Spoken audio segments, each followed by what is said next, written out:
This episode is brought to you by Shopify.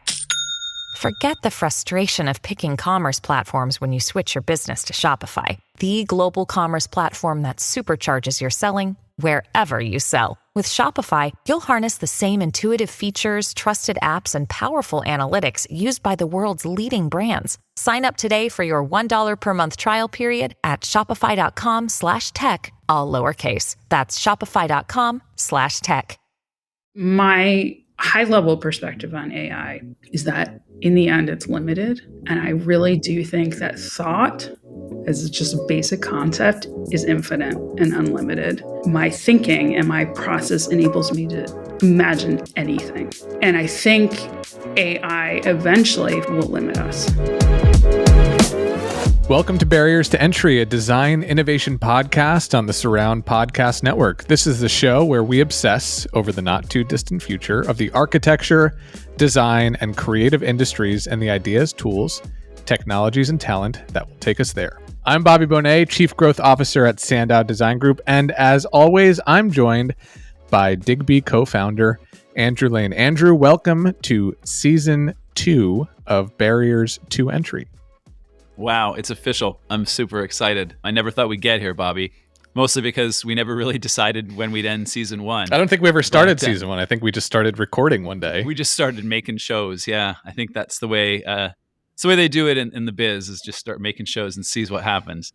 But we're excited today because you and I, as we've told the listeners on a couple occasions, got to go see a show together not too long ago in fabulous Las Vegas.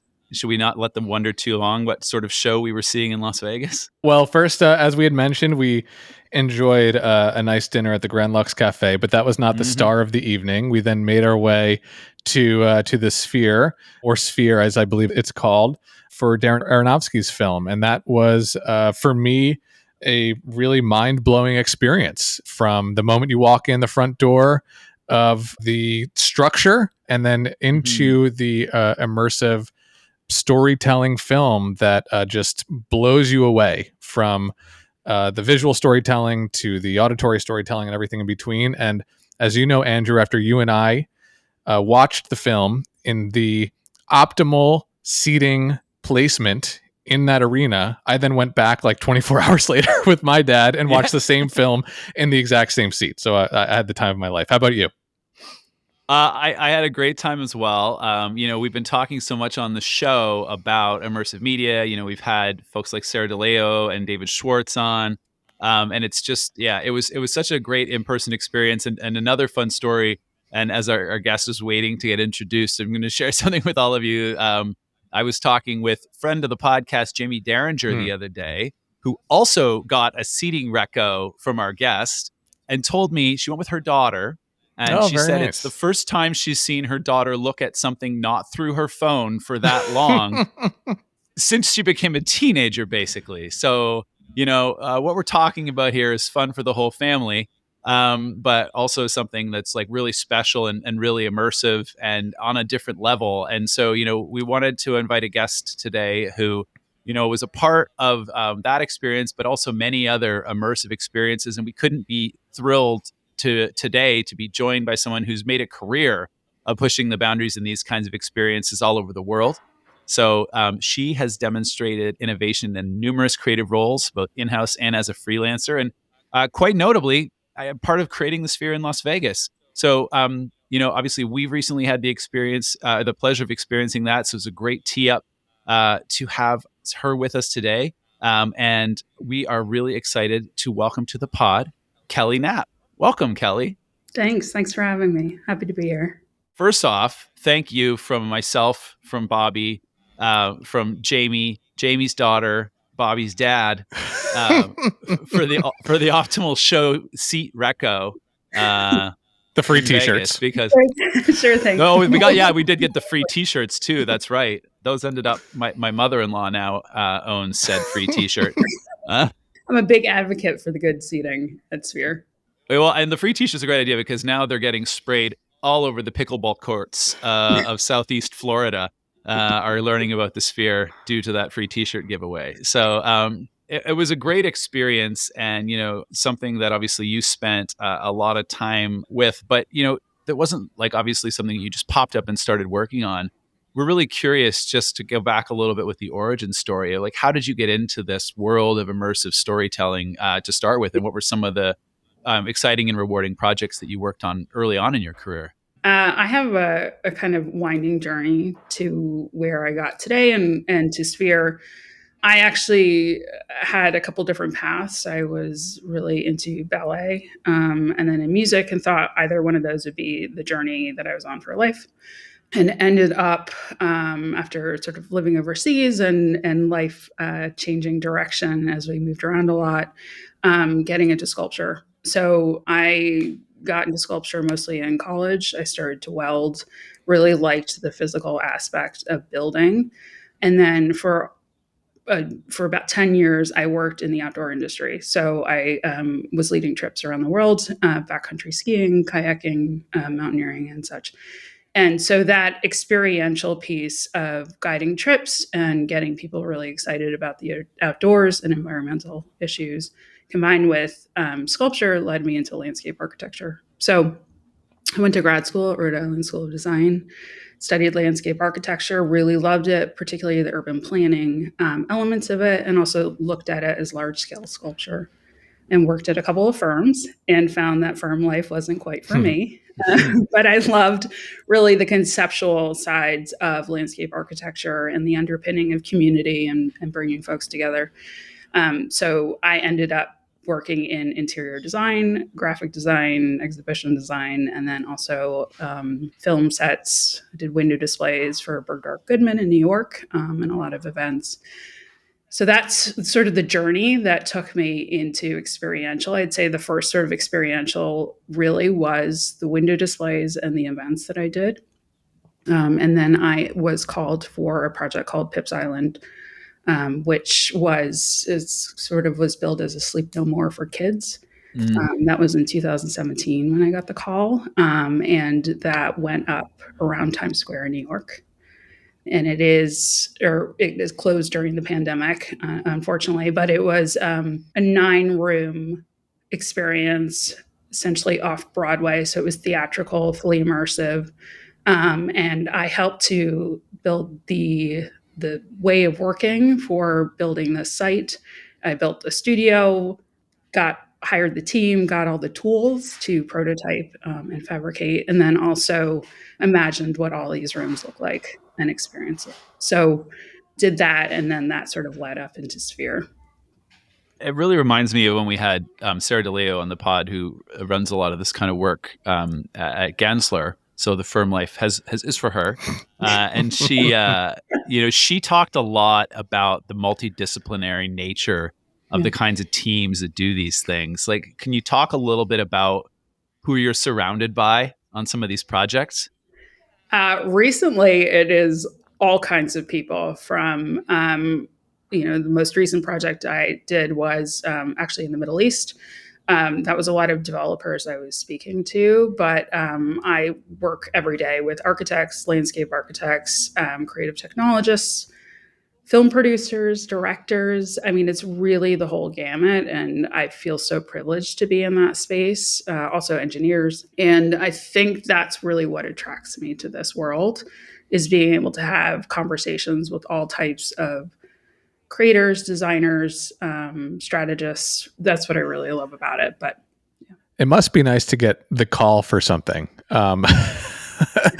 I know, like before we started recording, Kelly might kick me for saying this, but Kelly was like, I don't know if I'm that interesting. It's like, well, you started in ballet and then you started doing sculpting and you moved all the way around the world. And then you got a call to do an amazing immersive experience in Times Square. And then you worked on Sphere, but you got the call to work on A Sleep No More for kids in Times Square. And then you wind up working on Sphere. So what led you to that project that I'm sure you imagine you knew upfront it'd be transcendent in a pretty amazing way? Yeah, it was interesting. They actually approached me. I don't quite know how they found me. And at the time, the only information about Sphere was one Rolling Stones article that the recruiter shared with me. And I had a pre-call, and it was for the creative director role. And I had no interest, to be totally honest. My mindset had been somewhere else. I was sort of on a different track for myself. I was going to go more into production design for film. Mm. And so wasn't thinking about anything but that. But they said, no, but we really, really want to talk. So I went into the office and really loved who I spoke to, had a great conversation, had a couple of more. And I said, please, not creative director, what else you got for me? So, and part of the reason I didn't want to be the creative director is because I didn't have any tech experience. I knew, basic creative technology for theater and for whatever you're going to use in architecture, but I didn't really know the extensive and in-depth nature of even how to create content for something like Sphere. Well, I mean, would it be fair to say that no one did at that point in time? Well, no, I think they had folks come from Obscura, and those Okay. guys really knew how to map sort of content. They figured out how to map content to an exosphere. There were people that worked with robotics and people that worked with sound technology and interactivity. So none of that was in my background. I was really, coming from the built environment. So I asked to be an art director. So came in doing that. And I was at the very beginning, sort of at a refresh point of the creative team. So there were only a couple of us when I first joined. And then it expanded pretty rapidly. As a designer on that project, Kelly, designer turned art director, turned multi-hyphenate. Yeah. The project's been very well covered from that first Rolling Stone article to now every which way, right? YouTube setting records, all the way down to little old me posting about it on my LinkedIn account. What's something about the experience that maybe flies under the radar or isn't something that would get coverage that you look back on and say that was transformational either to my career or exceedingly interesting to me as a designer, and you'll always remember extremely fondly as part of that project team? I feel it was almost a gift for me to land at Sphere, of course, and to land when I did, because there was no building. Populous had designed the building. It was very early stages of construction when I joined. There was no interior design plan. We hadn't figured out what kind of shows we were going to do. The brand wasn't figured out. None of that was done. And so I was lucky to be there at that time of figuring out what all of that, all of those creative pieces were, working with some of the most incredible talent in-house and also worldwide with external partners, and seeing that open. So one of the things I worked on brand. I led the interior design of the building, kind of working with iCrave. And then also, working with concept artists on what a show could be at Sphere. How, for me, being from physical builds, it was, how do we figure out how to do scenic in Sphere? How do we operationally get pieces into the building? How do we ensure that they transform with the digital content on the screen over time, because you can't move pieces in and out easily? All those pieces need to be figured out. So now it's a little more, I wouldn't say rinse and repeat. That would not do justice to sort of all the incredible work that's being done now. But it just was a different phase than when it's now open. With all those sort of moving parts, I made a fuss about the particular seats that you recommended. Yes. And maybe just for our listeners, we can give a bit of a taste of why did you feel those seats were so good? I have my own opinions, and Jamie told me a cool story.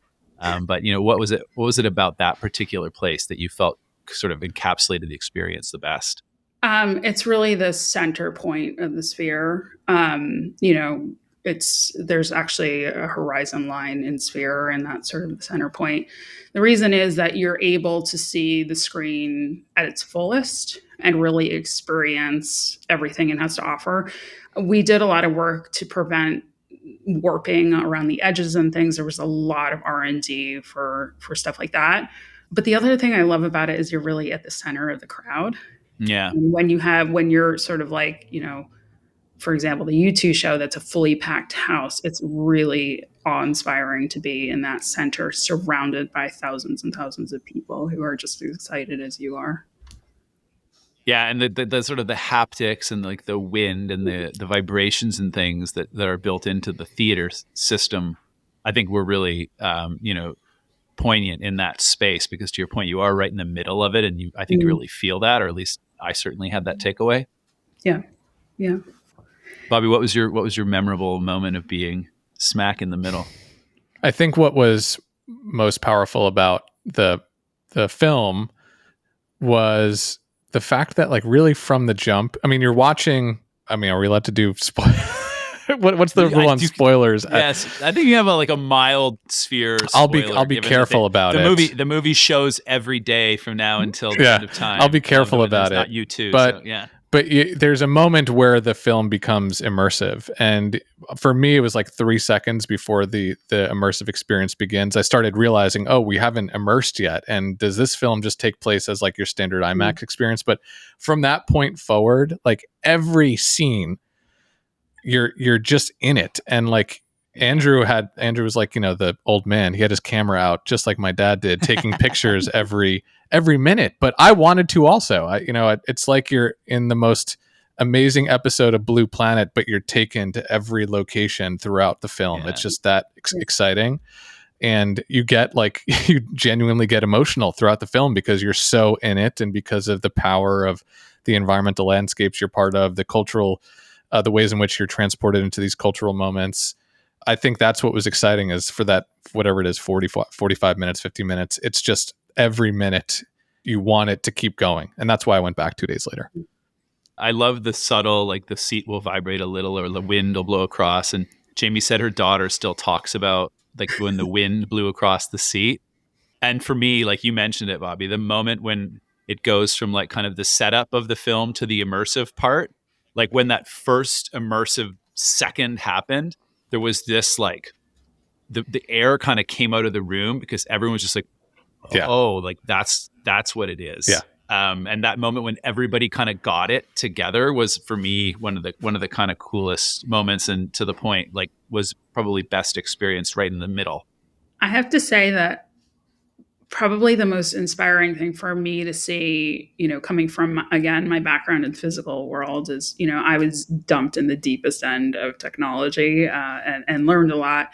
And what was really exciting was to see the engineers working through all of those challenges, right? How do you ensure that scent gets up to the whole audience, and wind, and the timing the seats and what kind of shakers are in there was fascinating to be a part of.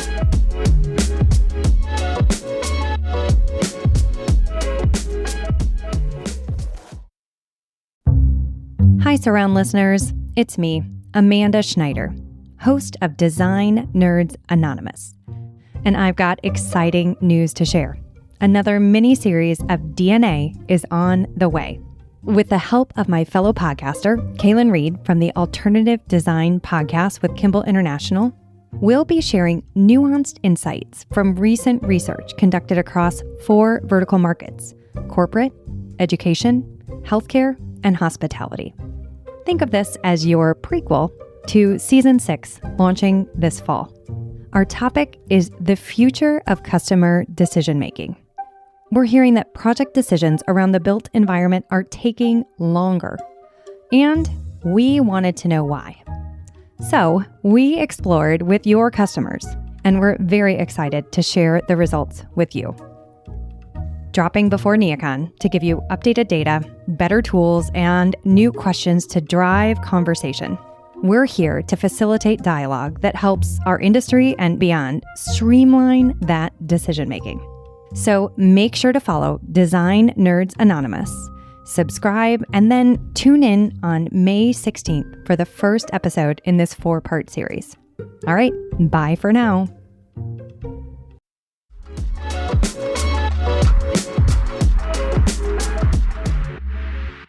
Is there a Dream Live event for you, Kelly, to see at Sphere?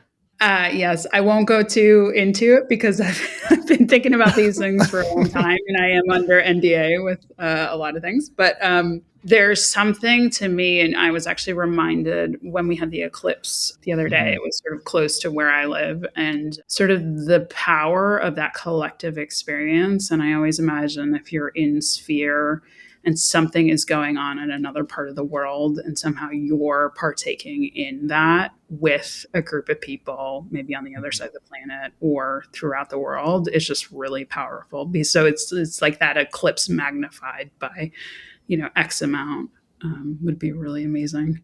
What's yours, Bobby? I don't know. It's kind of interesting how I'll tell you what it's not, but this will get to my answer here. The UFC's been talking about like putting on an event at Sphere. Yeah. It has to be a very specific sort of event. I mean, it's limited capacity because of the size of the venue. You want to be able to take advantage of the screens in a way that's not cheesy. So it can't be a sporting event where you're just, putting a big Let's Go Knicks or a big scoreboard on the structure. I told my mom I'd love to go back. I think they should format the next Blue Planet for Sphere, and I want to watch a 3-hour version of that in there. Like I would love to just sit there and watch scenes from like amazing up close scenes of nature in there. That's the most I've been able to wrap my mind around at this point. I think I agree with you that would be amazing, but I actually kind of want to watch the Super Bowl in there. I don't know how.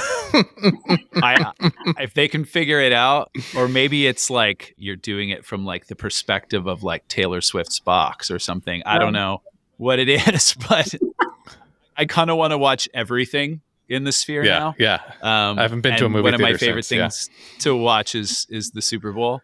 So that's maybe why I go against your sports thing. I agree with all your reasoning about why sports wouldn't be good. I want it. Yeah, that does kind of dovetail though into we had talked on the pre-call, Kelly, just about when you're designing immersive experiences that you don't want to design something that people get tired of, and the idea of something that's immersive becoming a novelty at some point. How do you think about keeping an immersive design or an immersive experience fresh after it launches, so that something that's mind-blowing and something that captures headlines, something that enraptures you during the design process isn't tired 2 weeks after folks experience it for the first time? I think a couple of things. When I did window displays for Bergdorf Goodman, David Hoey, who leads the window department there, he's so great. And he would always say there's got to be, one, a sense of sophistication, but two, there's always got to be Easter eggs for kids. He was always really big into that. And I think when every project I'm working on, I'm trying to make it the most sophisticated materials, the most sophisticated lighting technology, of course, within budget, right? That tends to get VE'd out. So always being mindful of that from the get-go, and what are the different versions that we can, push to, but also putting in those Easter egg moments where, I think kids are really, really smart. And I think sometimes we tend to dumb things down. And I also think, just the average person, right? So like, how do we make something interesting and exciting? But maybe it evolves over time, or maybe we start to switch out the materials. So it's like always, I look at things like an artist, right? It's always interesting. Is it about reflectivity? Is it about changing how people pass through the space? Does it have qualities of a timeless feel? So I think that there are tweaks that you can do over time. Some things are going to change out IP, right? Some things like Sphere, you're going to change the show. But I think being mindful of some of those built elements and how they can evolve over time is always really interesting. I also think, whether it's Sphere or it's a Giga project in Saudi Arabia or whatever, technology does evolve really quickly. And we can start to see LED that doesn't look as good as, what we thought was in the past. So always being able to swap those pieces out down the road, keep it fresh. So do you see that, like, in terms of your approach to delivering against that? Is it more about, because you talked about a couple of kind of different rules, I'd call them, or sort of proverbs to live by. Is it that, or is there like a particular kind of process that you dive into as you're trying to create something that's interesting and sticky and will have some staying power? Like, how do you kind of start in that journey? Again, my background's in art, and also I have worked in sort of the fashion world. Those are my personal two biggest influences. And I think what I see in some of the companies that are working in that space. So I'm thinking runway shows, the Bureau Batox, Sevilla Eugeni's, OBO is another good one. the work that they're doing is aesthetically really beautiful and sophisticated, and the materials look to be lasting. So when I'm beginning a process, I'm writing some of the strategy, I'm mood boarding, I'm doing that kind of thing. I'm always sort of referencing these agencies and creatives that are doing really, really sophisticated work. And also thinking about artists like James Turrell or Robert Irwin, or who harnessed architecture and light and space in a way that even evolves over time just due to lighting outside or how something is sort of like edged. I think there are a lot of these techniques that I wrap in early on. And those elements, I think, can bring moments of surprise and unexpected moments. And I think that's what sort of starts to keep people interested. Seeing something that they didn't expect to see. Yeah, and I love like tying that into the Easter eggs. Like I think that's, Yeah. I mean, Pixar is a great example of a company that I think adheres to that pretty well. But it's exciting and interesting to hear all of the different inputs that you're coming from. I noticed that a lot of people I work with have a range of backgrounds, right, and very different backgrounds. I definitely approach the work as I have a background in the architecture world, right, like a real underpinning of how to, and fabrication, and make things, build things, make tech work with an experience in the built environment. But coming with that artistic perspective is always like a challenge for me of how to make this unexpected. You've talked a couple times about the teams you've worked with over your career. How do you find yourself in these positions? I mean that in an aspirational way.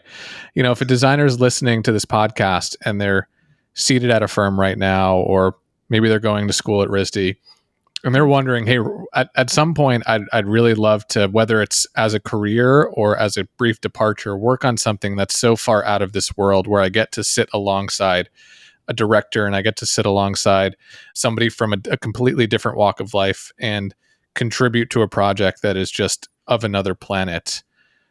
How do you wind up there? Obviously, like you had the secret sauce, but at this point you're in a position where, okay, you got to give the advice. So where do you go? What do you do? I actually, because I live nearby at the moment, though that's changing, I am at RISD quite often with students, right? So I'll sit into midterm or final crits, or I'll help teach a studio day or whatever. And my biggest personal drive of recent has been to ensure that students and new designers do not have to experience what I did. And I'll tell you that I have had the biggest struggle to create my career. I have worked as a cook. I have worked as a cheesemonger. I have worked all kinds of jobs behind the scenes just to stay afloat. And I don't know. I know there are a lot of people out there, particularly in the last couple of years, struggling creatively because I think our industry has struggled a lot.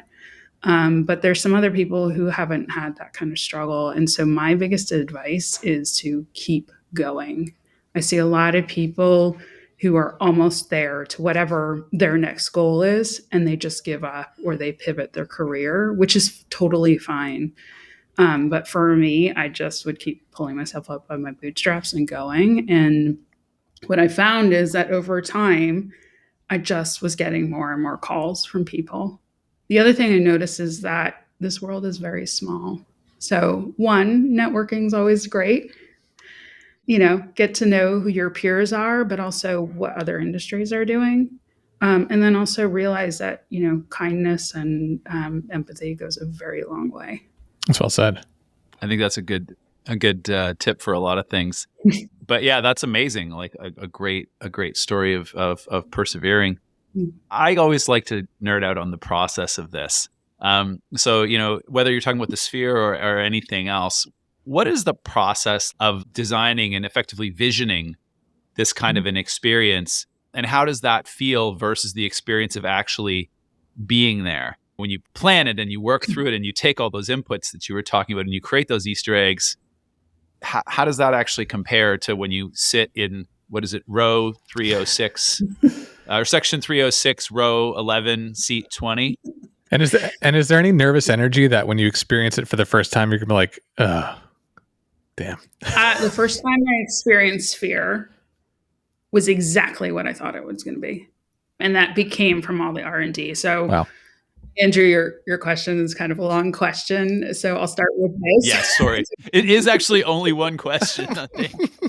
The pre-call we talked about, I mentioned just sort of casually, like sitting in my office with a VR headset, talking to concept artists to critique work at Sphere, right? So I think that there are amazing tools that we have these days to explore and ensure that when we actually get into a site, we're building something, or we're actually in opening, that it matches up as much as possible to our expectations. So through modeling, right, on a computer, through headsets, through VR, through scale models in real life of LED or any of those things, testing lighting strips, all that kind of stuff really adds up to understanding what that experience is going to be. When I joined Sphere, there was some idea of what this was and a vision statement. I was working on the interior, so worked with someone who had already been there, who came in, who was leading our department on figuring out what is this thing, what is this brand, right? What is this building? What are we looking to? What other companies are looking to sort of match up to where we want Sphere to be, because the building's being built. So we need to have a position on, what is the furniture? What is the lighting? What is the aesthetic we're going for? So each process is different, but I think that I've gotten sort of consistent in the ways I'm working and the tools I'm using to ensure opening is, whether it's Sphere or a project in Saudi Arabia or even a window display, all matches up.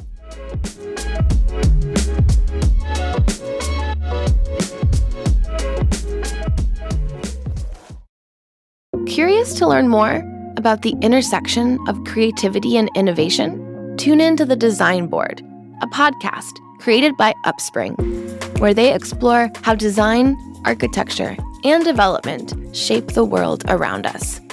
Hosted by Tiffany Rafi, Upspring's CEO and co-founder, alongside Caroline Saba and Susan Fernandez. Each episode invites dynamic voices within the design community to chat about everything from tools and strategies to building your own business, to the trends shaping the way we experience spaces. You can tune in to The Design Board on the Surround Podcast Network on surroundpodcasts.com.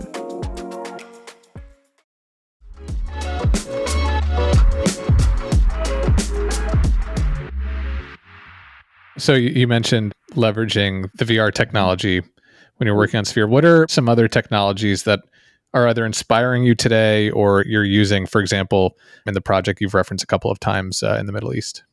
Yeah. I mentioned I was kind of thrown in the deep end. I had a great manager there and a great team, and sort of just asked every possible question and bugged people to death, right? How do you use this? How do you make this? What is this about? And what does this term mean?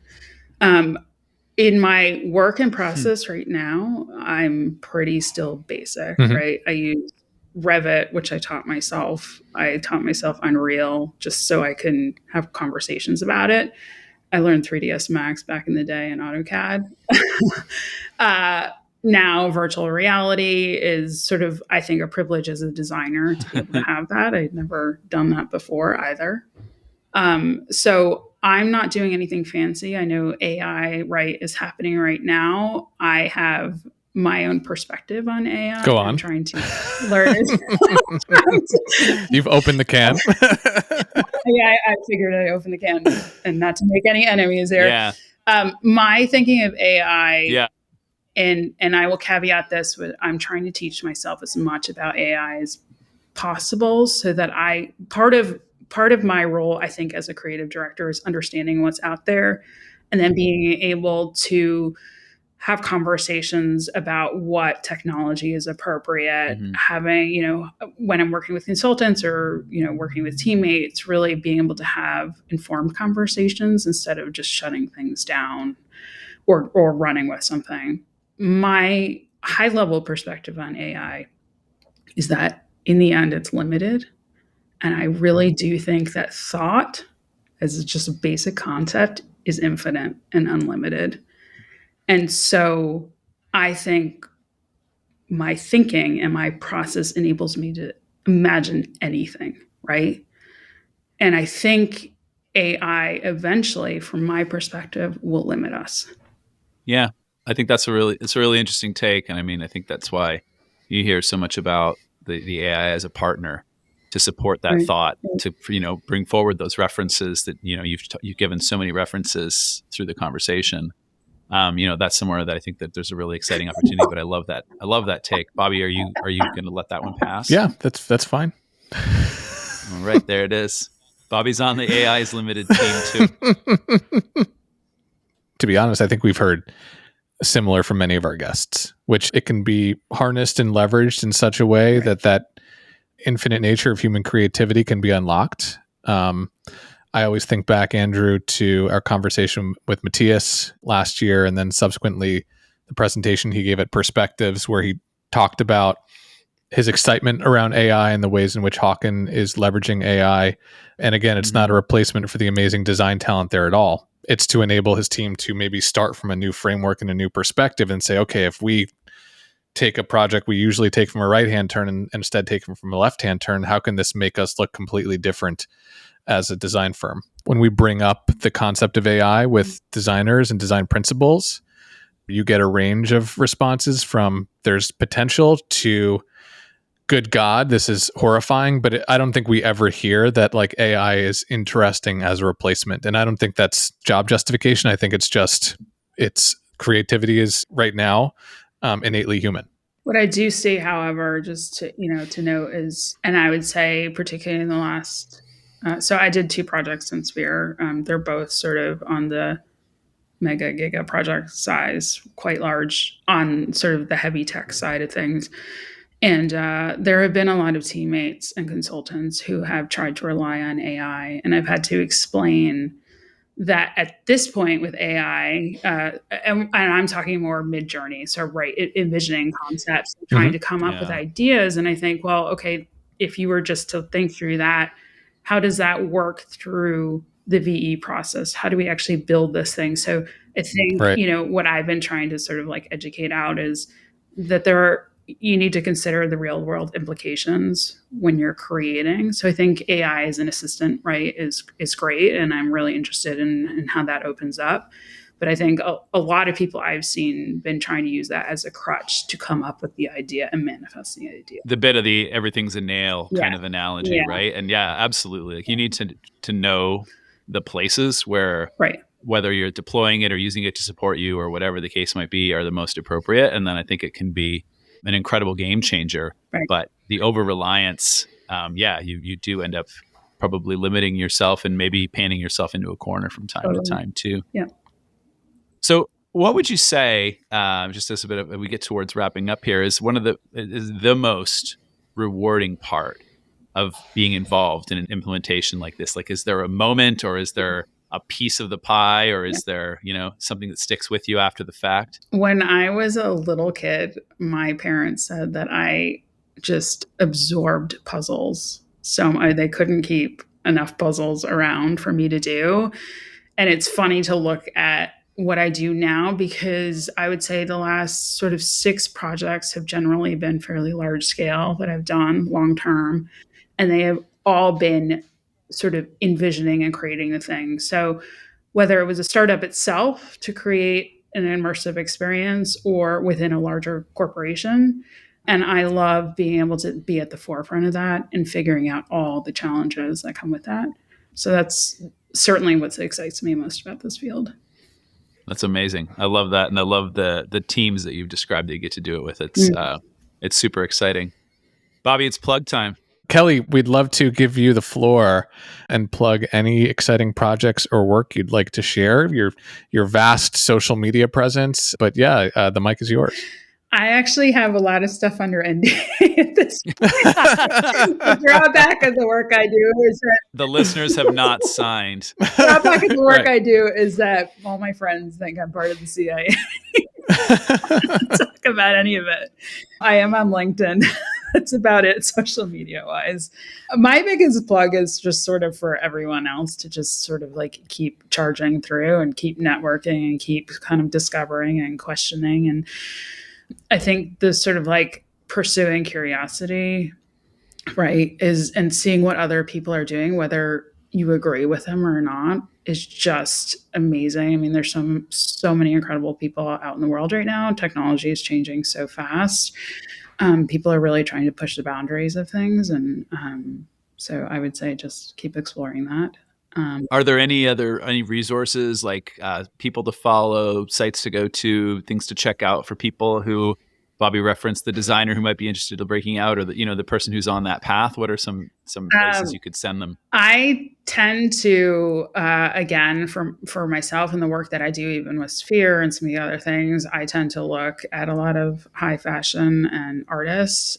So I don't have anything particular other than figure out what you're excited about and then see who the masters are in that world and that field is, sort of my approach. And I tell sort of everyone I'm mentoring with or everyone that, has been kind of more junior on my teams to make sure that they're really excited about something and it doesn't have to be exactly what we're doing, because that'll sort of balloon out as you go along.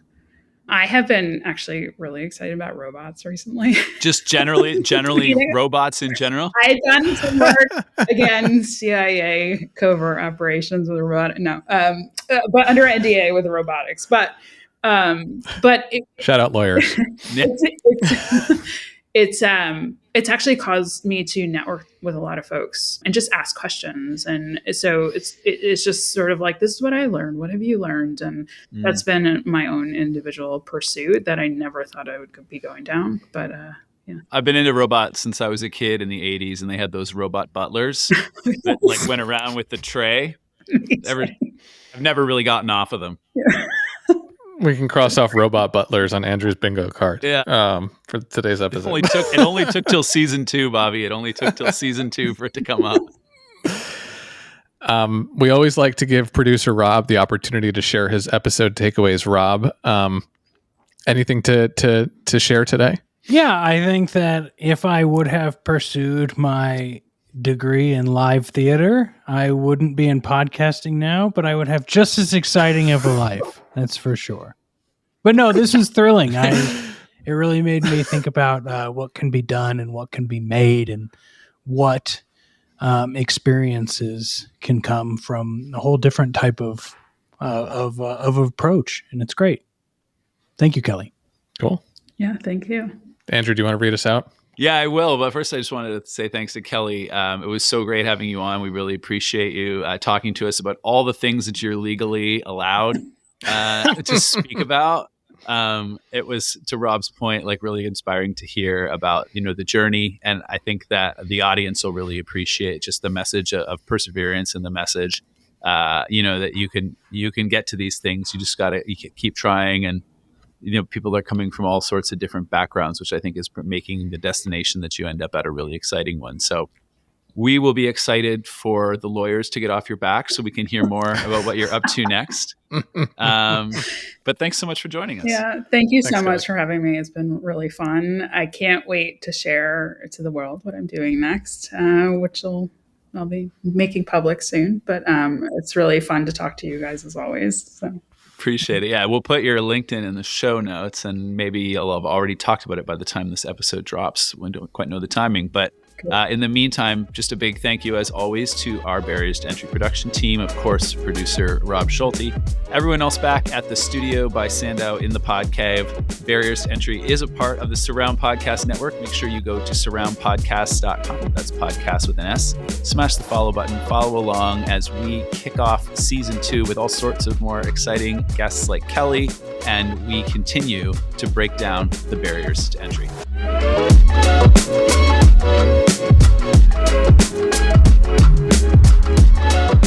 Yeah, by the way, I'm a big Wordle guy, so right there with you on the puzzles. What's your streak at, Bobby? We've never even talked about this. I actually haven't played in a couple months because I got my streak ended and I got frustrated and coming up on a calendar year right now, so I'm flaunting that around wherever I can.